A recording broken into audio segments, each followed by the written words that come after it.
private sector investments since your election. $7 trillion. You talked about the importance of all that.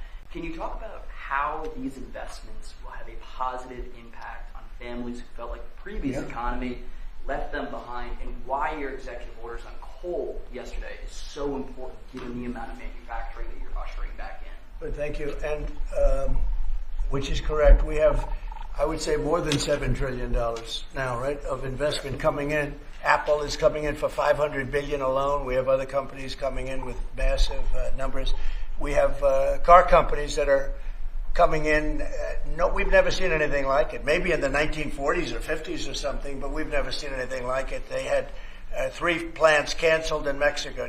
Not that we want to hurt Mexico, but we're for us, and that's what my job is. It's not to take care of other countries, but I want to help other countries as much as I can. But we have to take care of America first, and it's about America first. So we have many, many companies coming in that would have never come in if we didn't win the election and then put the tariffs on. And they're coming in because when they build in the United States, there are no tariffs. You don't have to pay any tariffs. So instead of paying 30, 40, 50% or 25%, but it could go a lot higher in some of the industries. So we have steel mills right now that are raging. The steel industry is gone. If I didn't put the tariffs on steel, because China was dumping massive amounts of steel in my first term, and I put tariffs on it. I saved the steel industry, but now it's going to thrive, maybe like never before. I mean, if you go back to U.S. Steel from 90 years ago, it was incredible. It was the #1 company in the world for a long time. That's why we don't want to see it go to Japan. And we love Japan, but U.S. Steel is a very special company. We don't want it to go to Japan or any other place. So we're working with them, and I don't know if they need any money now. I'll be honest with you. They hit gold.